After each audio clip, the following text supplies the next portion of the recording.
मैं सबसे पहले लाहौर प्रेस क्लब की इंतज़ामिया का और जितने मीडिया इस भरपूर तादाद में हमारी रिक्वेस्ट पे यहाँ पे ये कवरेज करने आया है, सबसे पहले तो आप सबको मेरी तरफ से बहुत बहुत अस्सलाम वालेकुम। और उसके बाद जो है वो मैं आपका शुक्रिया अदा करता हूँ कि आप सब जो है वो इस बदकिस्मत वकूए को, जो कि कोई नई चीज़ नहीं है, मुल्क में बेशुमार वकूआत होते रहते हैं, लेकिन इस वकूए की कुछ ख़ास चीज़ें हैं, जो कुछ ख़ास पहलू हैं जो आपके सामने लाए जाएंगे। आपका शुक्रिया अदा करता हूँ और उम्मीद करता हूँ कि जितनी बड़ी तादाद में यहाँ पे मीडिया इस सारी प्रेस कॉन्फ्रेंस को कवर करने आया है, बिल्कुल इसी तरह जी मैं आ रहा हूँ, मैं उस पर आ रहा हूँ, मैं आ रहा हूँ उस पर। मैं सिर्फ शुक्रिया अदा कर लूँ, उसके बाद मेरी उम्मीद यही है कि इसको बिल्कुल इसी तरह ही ब्रॉडकास्ट भी किया जाएगा, इस पर सेंसरशिप भी जो सा नहीं की जाएगी, और इसको भरपूर कवरेज जो है वो सिर्फ यहीं पे नहीं होगी कैमरा की सूरत में, बल्कि इसको प्रॉपरली फुल ब्रॉडकास्टिंग जो इसका राइट है, इस वकूए का ये न्यूज़ है, इसको आप करेंगे। मेरा नाम मियाँ अली इशफाक है, मैं पेशे के एतबार से वकील हूँ। इस केस में मैं दो मुख्तलिफ फरीकैन को रिप्रेजेंट कर रहा हूँ जो कि किसी हद तक को रिलेटेड है आपस में। मैं सबसे पहले रिप्रेजेंट कर रहा हूँ उस्मा खान को, और जो इनके साथ बदकिस्मत वकूआ हुआ है उस मुकदमे में इनकी इंतज़ामी और अदालती लिहाज से मैं कानूनी मुआवनत जो सा करूँगा। और दूसरा मैं मज़ीद रिप्रेजेंट कर रहा हूँ बैरिस्टर हसन खान नियाज़ी को कि कल रात इसी वकूए से मुतल्लिका आमना उस्मान मलिक, जो कि उस्मान मलिक साहब की बेगम है, उन्होंने एक अपना वीडियो क्लिप जारी किया है और उसमें उन्होंने बैरिस्टर हसन खान नियाज़ी पर जो सा है वो बेबुनियाद किस्म के और फजूल किस्म के इल्ज़ामात लगाए हैं। तो उसके लिए मैं बैरिस्टर हसन खान नियाज़ी की तरफ से भी FIA में एक लीगल प्रोसीडिंग मुकदमा दर्ज कराने की नीयत से under the prevention of cyber crime act 2016 मैं कार्रवाई जो सा करने जा रहा हूँ। तो मेरा स्टेटस जो है वो इस सारे आपके सामने दो मुख्तलिफ लोगों के वकील की होने की हैसियत से है। अब मैं आ जाता हूँ इसके मुख्तलिफ पहलुओं पर। आपके सामने ये सोशल मीडिया से जो सा वो चीज़ हाईलाइट हुई है कल, और कल एक मुकदमा रात को दर्ज हुआ है, फाइल जो सा वो दे दें। कल रात लाहौर में डिफेंस सी पुलिस स्टेशन में एक मुकदमा दर्ज हुआ है, जो कि पाकिस्तान में लाखों नहीं बल्कि करोड़ों लोगों ने अपनी आवाज़ बुलंद की है। और वो किस सूरत में की है, और वो किस सूरत में पब्लिक ने की है कि कुछ वीडियोस जो हैं वो लीक की गई हैं। आपको ये बताता चलूँ कि वीडियोस आपके सामने दो बहनें मौजूद हैं, उस्मा खान और हुमा। चूँकि विक्टिम ये हैं, ये तो मुमकिन नहीं है कि कोई इस वकूए की वीडियो ये बना ले या उस घर में इनके साथ, जिस घर में इनकी अपनी रहायशगाह पे इनके अलावा कोई मौजूद नहीं था सिवाय जो सा उस्मान मलिक के, तो ये तो मुमकिन नहीं है कि इनकी तरफ से इनके किसी मुलाजिम ने या इनके किसी जानने वाले ने कोई ऐसी वीडियो बनाई हो। तो वीडियो जो सा वो बनी है जिन लोगों ने उस घर पे दीदा दलेरी के साथ अटैक किया उनकी तरफ से, और वीडियो की जो लीकेज है लॉजिकली और सेंसिबली ये भी सिर्फ उन्हीं की तरफ से ही हो सकती है। चलें, अल्लाह भला करे जिसने वीडियो बनाई है, और अल्लाह भला करे जिसने वीडियो आगे फर्दर पब्लिकली ब्रॉडकास्ट की है। और उसके बाद लाखों नहीं बल्कि पाकिस्तान की करोड़ों आवाम ने नेशनली इंटरनेशनली इसको देखा, और पब्लिक से बेहतर जज कोई नहीं है। अगर जो पब्लिक ने देखा उसकी बुनियाद पर पब्लिक ने अपना एक ओपिनियन मेकअप किया, उसकी बुनियाद पर ही जो सा है वो हमारा बड़ी मुश्किल से नामुमकिन तरीके से, उसमें मीडिया के बहुत से ऐसे दोस्त हैं जिन्होंने मौके पर आके जो सा है वो इसको फर्दर कवरेज दी, और उनकी वजह से भी हमें अपनी हक रसाई में आसानी पैदा हुई है और मुकदमा दर्ज हो गया। अब मैं आ जाता हूँ आपको मुकदमे की तफसीलात के बारे में। मुकदमा जो सा रात को दर्ज हुआ है 443 ऑफ लीग 20 पुलिस स्टेशन डिफेंस सी। मुकदमे में दफात जो लगाई गई हैं, जिन लोगों ने उस घर पे अटैक किया गया है वो तीन नामजद लोग हैं जो तीनों फीमेल्स हैं। उनके नाम भी आपको बताऊंगा और उनकी रिश्तेदारियां भी आपको बता देता हूं। लेकिन उससे पहले मैं आपको ज़रा जुर्म की नोयत जो इस वक्त मुकदमे में दायर की गई है वो बता देता हूँ। मुकदमे में सबसे पहले दफ़ा लगाई गई है 452 section 452 of the Pakistan penal code. वो डील करता है हाउस ट्रेसपासिंग के साथ, कि आप किसी भी दूसरे शख्स के घर में बगैर इजाज़त कोई भी जुर्म करने की नीयत से अगर दाखिल हो जाएं और ज़बरदस्ती दाखिल हों उसकी कंसेंट के बगैर, तो ये पाकिस्तान पीनल कोड की दफ़ा अट्रैक्ट करती है। इस पूरी वीडियो में जो हमारा एविडेंस है इस केस का और चूंकि आज का दौर है मॉडर्न पुलिसिंग का और मॉडर्न इन्वेस्टिगेशन का, तो ये जो वीडियो है ये तो अब इसमें कोई गुंजाइश नहीं रही, जबकि रात को आमना उस्मान मलिक की स्टेटमेंट आ गई है कि जी हम वहाँ पे गई ज़रूर थी, हमारा मोटिव जो है वो डिफरेंट था। तो उन्होंने इस क्राइम सीन पे, जिसको हम क्राइम सीन कहते हैं, इस घर में अपनी मौजूदगी जो है वो तो कन्फेस कर ली है, एडमिट कर ली है कि वो ज़बरदस्ती बग़ैर इजाज़त के इस घर में वो दाखिल हुई हैं। लेकिन उनका साथ साथ कहना ये था कि उनके मुताबिक, ये उनका वर्शन है कि ये घर उनके खामद का है। आपके पास मैं आपको घर का नंबर दे देता हूँ, आप सारे मीडिया से ताल्लुक़ रखते हैं, पब्लिक ऑफिस तक आपकी एक्सेस है, आप बराए मेहरबानी इंडिपेंडेंट वेरिफिकेशन कर लें कि जो शख्स उनका आमना मलिक का हस्बैंड बताया जा रहा है उसका नाम उस्मान मलिक है। आपने ये तस्दीक और तफ्तीश और तहकीक करनी है कि क्या ये घर ज़ाती मलकियत है उस्मान मलिक की। मेरा वर्शन इस पर यह है कि नहीं है। क्या इस घर के किराएदार का नाम उस्मान मलिक है? बिल्कुल ऐसा भी नहीं है, चूँकि मेरे पास एग्रीमेंट है जो कि मैं तफ्तीश में पुलिस को जो सा है वो सबमिट कर दूँगा। तो ये उनका क्लेम कि जी हम वहाँ पे गई और मेरे ये घर मेरे हस्बैंड का है, ये बिल्कुल बोगस क्लेम है। ये इस पे कोई ऐसी डॉक्यूमेंट्री एविडेंस प्रॉपर्टी की ऑनरशिप या उसकी रेंट एग्रीमेंट से मुतल्लिका उनके नाम पर ना है, तो ये तो उनके दावे की नफ़ी है। लेकिन मैं आपको फिर बताता चलूँ कि उन्होंने ये एडमिट करके कि ये मौके पर गई हैं लेकिन घर उनके हस्बैंड का था।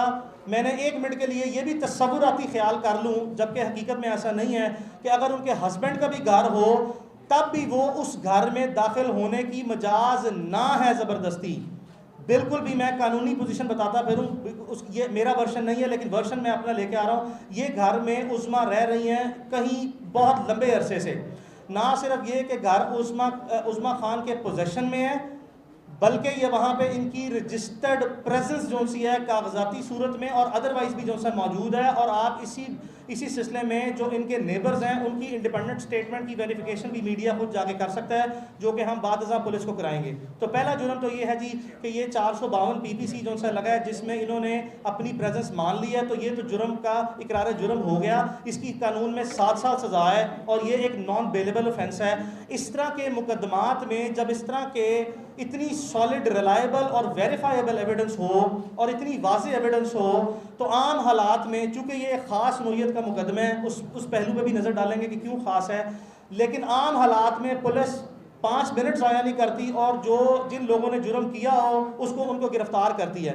लेकिन ताहाल हमारे इल्म में ना है, ना ही किसी मीडिया का भाई अगर कोई मैं बात गलत कह रहा हूँ तो उसकी तस्दीक कर दे कि कोई गिरफ्तारी अमल में नहीं लाई गई है। ये इस मुकदमे का पहला ऑफेंस है जी। बेल भी नहीं कराई, आप दुरुस्त कह रहे हैं, आज कोई बेल नहीं हुई। आज अदालती रिकॉर्ड ये कहता है कि इस मुकदमे में ज़मानत कबल गिरफ्तारी जो है वो सेशन कोर्ट लाहौर से नहीं कराई गई। अच्छा, दूसरा इसमें जुर्म लगा है 427 पाकिस्तान पीनल कोड। ये मिसचीफ के हवाले से है कि किसी के घर में या किसी भी जगह पर आप तोड़ फोड़ करें। अगर आप ये वीडियो का तमाम लोगों ने लाजमी तौर पर बगौर जायज़ा लिया है, तो इसमें आपको नज़र आ रहा है कि कुछ ख़वातीन आपके सामने पड़े गुलदानों को और घर में जो वैल्यूबल प्रॉपर्टी है उसको तोड़ फोड़ रही हैं।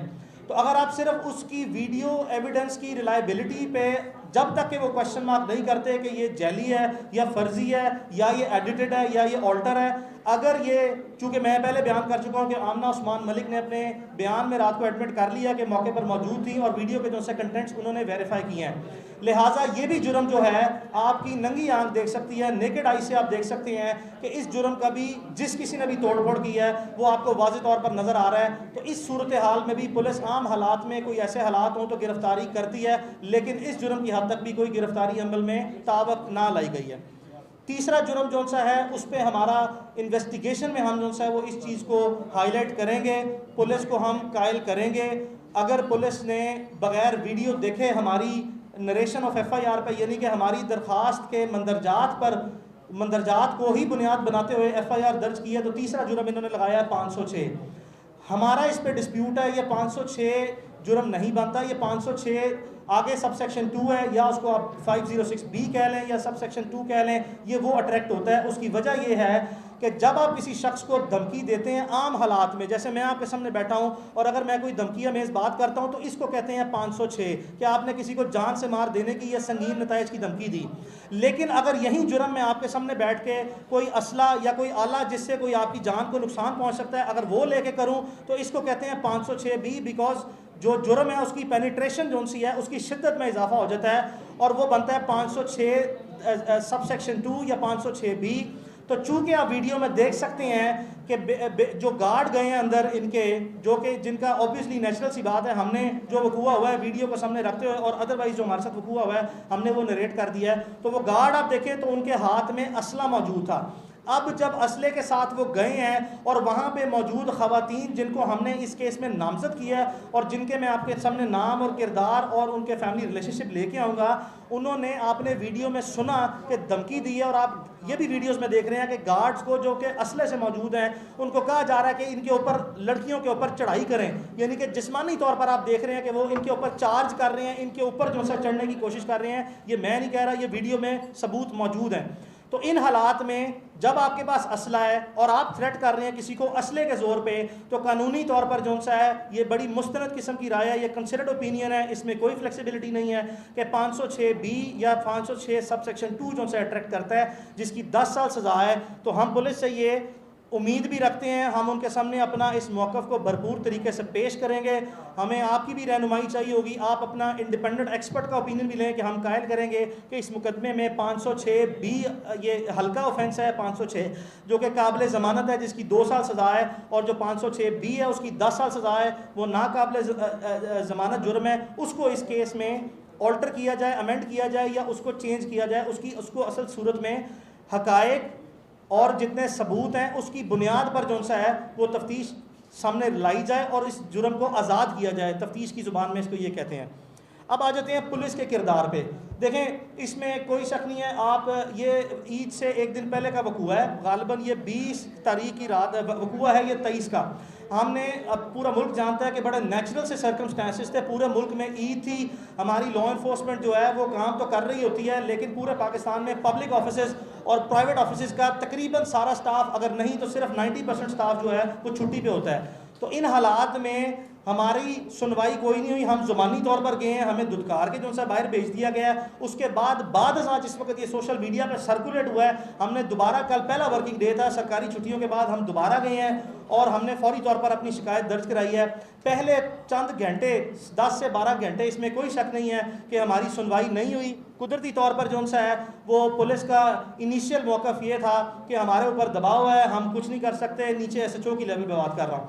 लेकिन बाद चूँकि पब्लिक ओपिनियन जो सा है वो इस तरह इस मैसिव लेवल पे जो सा पहुँच गया कि एक पब्लिक परसेप्शन जो सा क्रिएट हो गया कि इसमें वाकई ये जो लोग हैं गुनहगार हैं और ये क्यों मलूज़ है खातिर, अवाम की तरफ से सवालों जवाब और राय का सिलसिला शुरू हो गया, जिसको सामने रखते हुए पुलिस ने फाइनली अपनी प्रोफेशनल जिम्मेदारी, कानूनी जिम्मेदारी हकीकी मानों में जो सा अदा की है। इस पर लाहौर पुलिस, खासकर मैं सबसे पहले IG पंजाब को जो सा है वो मैं उनका शुक्रिया अदा करता हूँ कि उन्होंने इसका नोटिस लिया, बिकॉज जो इस केस में फिगर्स हैं जिस पर मैं मज़ीद थोड़ी देर में आऊँगा, उनकी मौजूदगी में आम हालात में इस मुल्क में देखा गया है कि मुकदमा तक के बुनियादी जो इंसान का हक़ है, किसी भी शहरी का हक़ है, उससे भी आपको महरूम किया जाता है। तो IG पंजाब का मैं सबसे पहले शुक्रिया अदा करता हूँ कि उन्होंने ये हमारा मुकदमा दर्ज किया। 2 के इसमें नकायस कमज़ोरियाँ, हम आपको सबूत देंगे, हम आपको कन्विंस करेंगे, आपकी मेहरबानी, हम आपसे आज़ाद और गैर जानबदार तफ्तीश की उम्मीद रखते हैं। दूसरा मैं शुक्रिया अदा करूँगा CCP लाहौर का, चौधरी जुल्फ़िकार का। मैं इनको पुराना जानता हूँ, 10-15 साल से प्रोफेशनल पुलिस ऑफिसर हैं, कभी इनकी शोहरत जो सी है बुरी सुनी देखी नहीं गई। और तीसरा मैं अब मज़ीद तवक्को करता हूँ सबसे पहले लाहौर के DAG इन्वेस्टिगेशन से मेरे मुतालबात। भाई मैं आप मेरी आप फैमिली से पूछ लें, अगर वो बोलना चाहती है तो बोल लेती हैं, आप पूछें वो बोलना चाहती हैं। आप उनकी कंसेंट के बगैर तो नहीं उनको कह सकते बोलने का, आप वो तो नहीं कह सकते। हाँ, वो कर लेते हैं, आपके सवाल जवाब पे आएंगे, आप बोलें, बता दें वही बात जो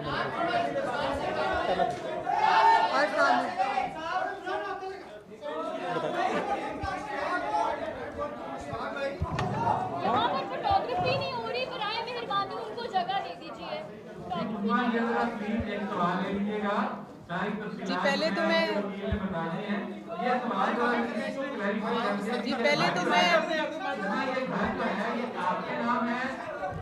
बात करें अपने तौर पर जो करना चाहिए, सवाल का जवाब सिर्फ बात करें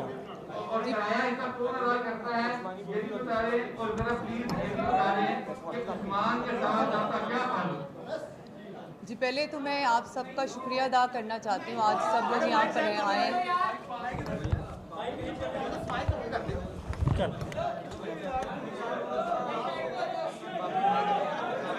आप चुप करेंगे तो मैं कुछ बोल सकूंगी। आप बताएं, आप जी पहले तो मैं आप सब लोगों का शुक्रिया अदा करना चाहती हूँ। आप लोग सब यहाँ पर हैं और आपके जितने सवाल हैं उन सब के जवाब मेरे लॉयर देंगे और खतीजा देंगे। आपने जिस तरह के सवाल करने आप कर सकते हैं, सब सवालों के जवाब मेरे लॉयर और खतीजा देंगे। आप देखिए मेरी बात सुनिए, ये मुकदमा आपसे रिलेटेड है, आप जरा प्लीज मेहरबानी करें तो मैं वाकया बता दें एक तो, दूसरा ये है कि ये जी मैं दे रहा हूँ जवाब, जी मैं दे रहा हूँ जवाब, जी मैं जवाब दे रहा हूँ। देखें मैं आपके ये घर जो सा है वो उसका एग्रीमेंट मेरे पास है, मैं आप सबको एक कॉपी दे जाऊंगा। ये उस्मा साहबा को दें मेहरबानी दीदी वो मैं उस्मा साहबा सुने, मेरी आपसे गुजारिश है, उस्मा साहबा ने ही मुझे प्रोफेशनली एंगेज किया सिर्फ इसीलिए कि मैं इसके तमाम कि मैं आप अच्छा इसके तमाम कानूनी पहलू मैंने डिस्कस करने हैं और उनका ही मैं मालूम। अच्छा मैं इसमें बाबर नसीम जौन सा है जी वो घर के मालिक हैं, ना ही ये उस्मान के कोई रिश्तेदार हैं, ना ही उस्मान के कोई रिश्तेदार हैं। दाऊद जी मैं दूंगा जी, अदालत में भी आप लाजमी तवक्को करें कि मैं दूंगा। बिस्मिल्लाहिर्रहमान, यार एक बात सुन ले, हमें बात सुने, एक सेकेंड बात सुने। यहाँ किसी हमने आके कि मीडिया पे तोहमत नहीं लगाई, आप रिलैक्स करें, 1 मिनट आपको और चाहिए, उसके बाद प्रेस कॉन्फ्रेंस ख़त्म है। और ये बात आप इम्पोज नहीं कर सकते उस्मा पे बोलने की। ऑलरेडी हम पे मलिक रियाज का प्रेशर है, हम पे मलिक आप प्लीज़ 1 मिनट दे दें। ज़रूरी बात ये आपको ये शवाहिद, आपको ये डॉक्यूमेंट देखिए उस्मा की जान को खतरात लाहक हैं। आप इस चीज़ की सेंसिटिविटी को अंडरस्टैंड करें। उस्मा खान की जान को खतरात लाहक हैं, इसीलिए प्रेस कॉन्फ्रेंस की है। प्रेस कॉन्फ्रेंस जो सा है मीडिया प्लेटफॉर्म जो सा है वो किसी भी शख्स के लिए जो कि विक्टिम है किसी चीज़ का, उसका राइट है। प्रेस कॉन्फ्रेंस इसलिए की है। अच्छा अब मेरी गुजारिश आपसे ये है, दाऊद आप सवाल कर रहे हैं जी, मैं मियाँ दाऊद आपको सवाल का जवाब दे रहा हूँ। मैं मियाँ दाऊद आपको सवाल, मियाँ दाऊद इस घर की मलकियत एक थर्ड पार्टी के नाम पे है जिसे हम नहीं जानते। ये उस्मा के करीबी दोस्त हैं बाबर, जिसके नाम पे इस घर का किराया नामा है और वही हम तफ्तीश उनको देंगे। तो जो ये उनका क्लेम है कि ये उनके खामन का घर है, ऐसी बात कई तौर पर नहीं है। अच्छा उस्मान मलिक के साथ 2 साल पुराना ताल्लुक है। ये जितनी बातें हम जो क्लेम यहाँ पे करेंगे, कोई ऐसा क्लेम नहीं होगा जिसका हम सबूत ना दे सकें। उस्मा का ताल्लुक 2 साल से है। उस्मान मलिक जो है वो उस्मा से शादी करना चाहता था। 5 महीने पहले उस्मा ने उस पर इनकार कर दिया, जिसके बाद अब वो जो पुराना रिलेशनशिप है उसकी बुनियाद पर ज़बरदस्ती जो है राब्ता कायम करने की कोशिश करता है। ये बात उस्मा के मुताबिक दिसंबर 2019 में उस्मान मलिक की फैमिली के नॉलेज में है। उसके हमारे पास सबूत है कि उस्मान मलिक और उसकी फैमिली के दरमियान जितनी मोबाइल कन्वर्सेशन है मैसेजेस की सूरत में, वो हमारे पास मौजूद है, वो भी हम पेश करेंगे। तो इसका रिलेशनशिप जो है वो यही है कि इससे उसकी इस्लाम को थी, दोस्ती थी और इससे शादी करना चाहता था। अच्छा बात सुने, आप एक बंदा प्लीज सर प्लीज। अच्छा बात सुने, आप लोगों के देखिए उस्मा मैं आपके सामने कहना चाहता हूँ, उस्मा मुकम्मल तौर पर आज़ाद हैं। वो जितनी बात करना चाहे करें, वो जिस सवाल का जवाब देना चाहे वो दें।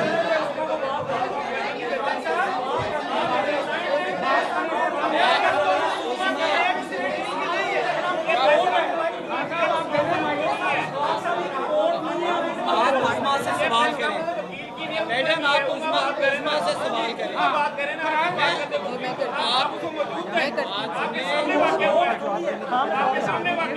आपने से आप उस खवातीन को सवाल तो करने थे, आप उस सवाल आप उस्मा से सवाल करें। जी जी प्लीज करें, आप करें सवाल। जी प्लीज़ आप सवाल करें। जैसा कि वकील साहब ने कहा कि वो खवातीन जो है ना गैर कानूनी तौर पर आपके घर में दाखिल हुई, ठीक है, ये बिल्कुल गलत है। लेकिन सवाल ये है कि आधी रात को उस्मान मलिक आपके घर जा कर रहा था, तो क्या अखलाकी लिहाज से या इस्लामी कानूनियत का वोट कर सकते हैं कि कोई बंदा रात के वक्त दो खवातीन बंदा आपके घर में आता है? ये नहीं कि मेरा उससे ताल्लुक खत्म हो चुका है। अगर आप आप दूसरा सवाल भी करें, आप प्लीज बताइए। आई एम सॉरी, प्लीज दोबारा बता दें। आई एम सॉरी, प्लीज दोबारा बता दें। आई एम सॉरी, शोर बहुत है, प्लीज दोबारा। आवाज नहीं आ रही। आमना मलिक ने जी, प्लीज। आपको कितनी दफा वार्न किया था कि मेरे खामन के साथ आप ताल्लुकात कायम ना करें? अगर उन्होंने आपको पहले वार्न किया था, सारे सवाल इकट्ठे को ऑलरेडी क्वेश्चन है तो पहले सारे सवाल ठीक है, ठीक। जी और किसी का कोई सवाल है?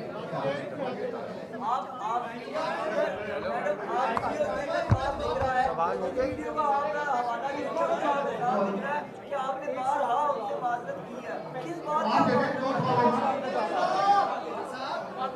दो सवाल मुझे एक एक करके पूछेंगे तो मैं जवाब दे दूँगी, इस तरह मुझे समझ नहीं आ रहा। जी पहली बात तो ये है, मैंने इस बात का जवाब दिया है आपको कि मेरा उस्मान के साथ मेरी दोस्ती थी, ठीक है, और वो मुझसे निकाह करना चाहता था। मैं 2 साल से उसे जानती हूँ, ठीक है। और रही बात उनकी वाइफ की, उन्होंने मुझे कभी वार्न नहीं किया, इसका कोई एविडेंस नहीं है। और इस चीज़ का कोई एविडेंस भी नहीं है, और उन्होंने मुझे कभी एक कॉल भी नहीं की। मैंने उन्हें देखा पहली दफ़ा उसी दिन है, चांद रात के रात।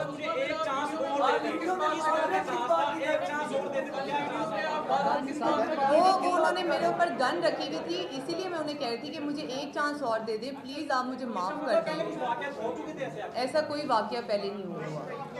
वो चांस देने से मुराद ये होती है कि जब आपकी जान जा रही हो तो आप कहते हैं कि अगर आपको ये एतराज़ है मेरे के साथ रिलेशनशिप है तो मैं नहीं, ऐसा कोई नहीं है। वो चांस की बात सिर्फ इस वजह से है, मैं कर लेता हूँ। नहीं, मैं अगर चांस की बात सिर्फ इसीलिए है कि अगर आपको इस रिलेशनशिप पे एतराज़ है तो रिलेशनशिप नहीं रखा जाए भाई, जो भी।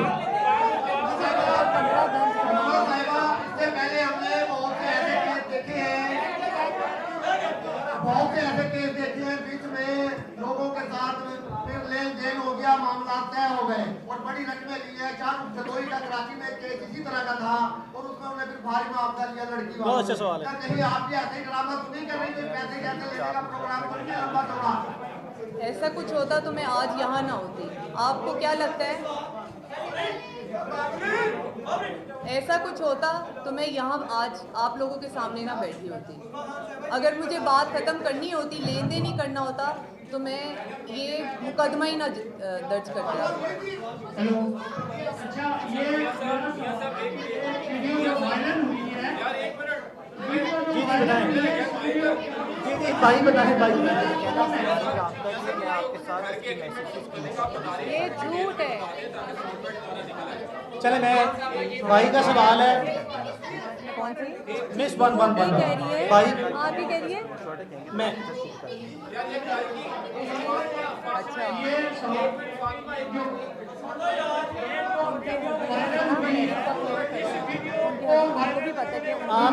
आपका सवाल है घर की किराएदारी से मुतल्लिका। मैं बता देता हूँ, घर का एड्रेस मैं आपके सामने रख रहा हूँ। आपके सामने घर का एग्रीमेंट भी मैं जो सा वो आपको बाद में कॉपी करा के दे दूंगा। घर का किरायानामा है बाबर नसीम के नाम पे। वो उस्मा के पुराने दोस्त हैं। उस्मा यहाँ पे काफ़ी अरसे से रह रही हैं। बाबर नसीम का कोई ताल्लुक वास्ता नहीं है उस्मान मलिक से या उसके किसी लेने देने से। इस घर पे पुराना पोजीशन जो सा है वो उस्मा का ही है। चंद चीज़ें जो मैं आपको बताना चाहता हूँ, देखें इस वकूए के 2 विक्टिम हैं। विक्टिम तो बहुत से हैं। इस विक्टिम जो सा सबसे पहले उस्मा और इसकी बहन है। उस्मा की बहन भी जो सी है, इनका पाँव जख्मी हुआ है, आपने वो देखा होगा। दूसरा विक्टिम जो सा मलिक रियाज खुद हैं इसके। चूँकि मलिक रियाज जो सा मौके पर मौजूद नहीं थे, इसमें कोई शक नहीं है। हमारा मलिक रियाज पर कोई ज़ाती क्लेम ये नहीं है कि उन्होंने किया है। वो विक्टिम इसलिए हैं कि उनकी दो बेटियां अंबर मलिक और पश्मीना मलिक, जो मलिक रियाज की दो बेटियां जो मुकदमे में नामजद है, वो वहाँ पे मौजूद थी। तो हमारी तरह इस वकूए के मलिक रियाज ज़ाती तौर पर ख़ुद भी विक्टिम है, लेकिन हम मलिक रियाज के विक्टिम कुदरती तौर पर बन जाते हैं कि वो पाकिस्तान की एक इन्फ्लुएंशियल जो सा शख्सियत माने और जाने जाते हैं। तकलीफ इस चीज़ की है कि उन्होंने कौमी इदारे जो से हैं, आर्म फोर्सेस के इदारे, जहाँ पे कह दिया कि ISI नू बुला चुक के ले जा। ये बताना चाहता हूँ कि ISI के तो शायद किसी सिपाही का बूट भी जो सा है वो नहीं कर सकते। मलिक रियाज की बेगमात को या फैमिली को इस तरह की बातें इदारों को बीच में इन्फ्लुएंस नहीं करना चाहिए था। तो एक इसके विक्टिम ISI वाले हैं, एक आपके सामने ये हैं, एक मलिक रियाज उनकी बेटियों के और अपने रिश्तेदारों के विक्टिम खुद ज़ाती तौर पर हैं। अच्छा जी वकील साहब, जी जी प्लीज। एक उस्मा बात करना चाहती है, एक उस्मा बात करना चाहती है। इस निजाम के हवाले से जी जी इस मुल्क में आपने बहुत सारी दफात गिरवाई है, घर में दाखिल हुए, घर में तोड़-फोड़ की और बहुत कुछ एक मिनट माइक ले लें, बाद में आप बात कर लें। जी जी अदालती निजाम के हवाले से है कि आपने दफात बहुत सी गिरवाई, तोड़-फोड़ की, घर में दाखिल हुए और इस मुल्क ने यह भी देखा कि वकील जब PIC में दाखिल हुए, हर चीज रिकॉर्ड में है और वो उसका फैसला भी सामने आ गया, उसमें जो कुछ हुआ है वो जी जी जी जी। क्या इस केस का भी फैसला उसी तरह होगा? दूसरा सवाल ये है कि उस वीडियो को किसने बनाया, आप उसका नाम क्यों नहीं लेते, उस वीडियो को वायरल किसने किया? ये मुमकिन नहीं है। जी जी बसीर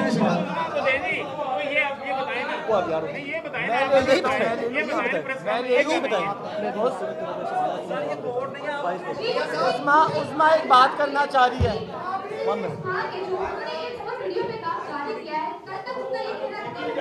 उसको बोलने दो यार।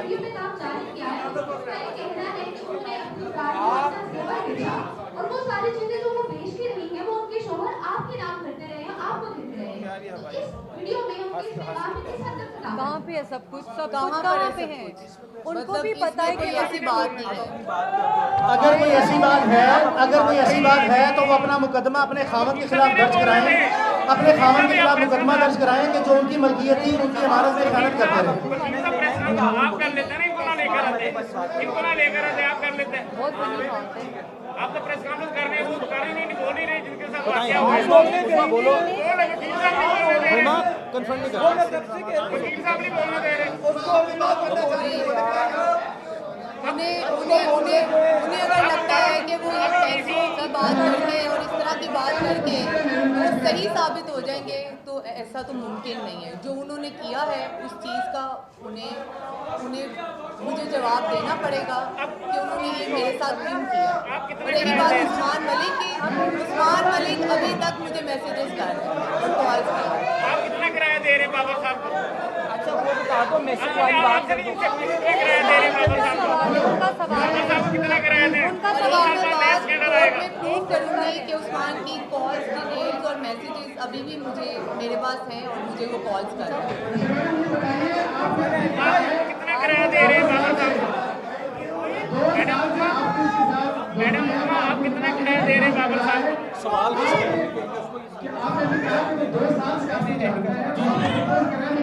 इन्हें बोलने दे, आप कितना किराया दे रहे हैं? बोले आखिरी सवाल का ऐसा क्या मैंने बिल्कुल नहीं देखा। 2 साल से ताल्लुक है। मैंने बताया कि दिसंबर 2019 में ताल्लुक खत्म हो गया था, जिसके बावजूद जो है उस्मान ने रब्ता रखा। इनको पहले कहा शादी कर लें, इन्होंने जो है वो शादी से इनकार किया, जिसके बाद उस्मान दिसंबर 2019 के बाद दोबारा मुसलसल रब्ते में है। और दूसरी बात ये जो कह रही है, आज इस वक्त जब हम आपके पास बैठे हैं, कल के वकूए के बाद इस वक्त भी इनके मोबाइल में जो है सारा डाटा मौजूद है, जो कि सबूत जो है कंसिडर होता है कि उस्मान अभी भी इस वक्त भी जो है रास्ते में मौजूद है। हमारे पास उसकी कॉल और मैसेज सेव है।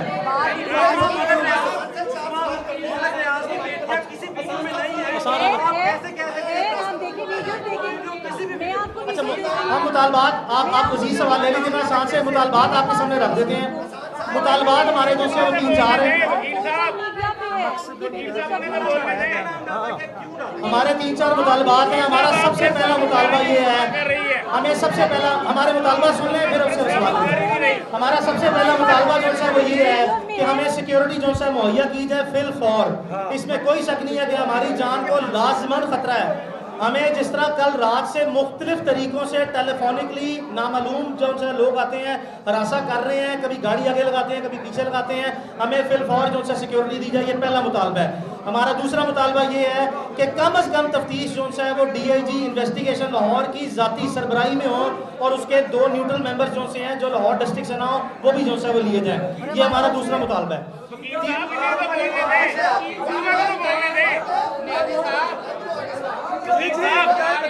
हमारा तीसरा मुतालबा जो है वो ये है, हमारा तीसरा मुतालबा जो है वो ये है, हमारा तीसरा मुतालबा ये है कि फिल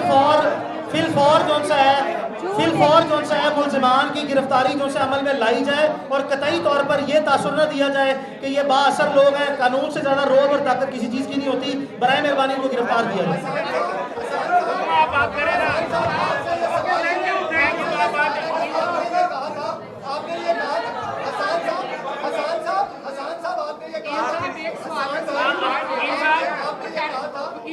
वकील साहब वाकया उनके साथ पेश आया है, बता आपने जैसे आप मौके पर मौजूद थे। ये केस नहीं मुझे पता था, ये तब की बात है। इन्होंने वकील साहब इन्हें तो बोलने दें। उनके बकौल उन्होंने शराब फेंकी थी और हमारे बकौल वो शराब नहीं थी।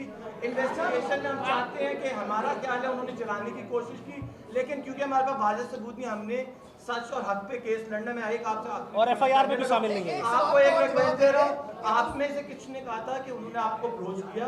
उस्मा बेचारी बोल रही थी, आवाज नहीं, उसने एक बात की जो आपने सुनी नहीं। उस्मा के पास मैसेज है, तो एक बात नहीं की, सब आप बोल रहे हैं। आप प्रेस कॉन्फ्रेंस नहीं की, वकील साहब प्रेस कॉन्फ्रेंस कर रहे हैं, आप ही प्रेस कॉन्फ्रेंस कर देते, आप ही प्रेस कॉन्फ्रेंस कर लेते, मेरा नाम लेकर कर लेते। पता नहीं ये प्रेस कॉन्फ्रेंस की बड़ी प्लानिंग है। भाई बोलो यार, उस्मा खान के खिलाफ जो FIR दर्ज की गई है, सुनने में आ रहा है कि FIR दर्ज की गई है उस्मा खान के खिलाफ, उसमें इस्लाम की दफा शामिल की गई है।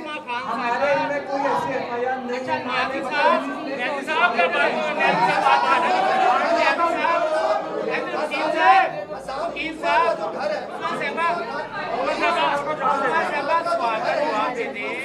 ये देखिए अभी वकील साहब ने कहा है कि और आपको वीडियो धमकियां देगा आया उस वक्त आपने कोई एप्लीकेशन थाने में दी या CCTV बहुत किया, इस बारे से भी जरा बताइए आप।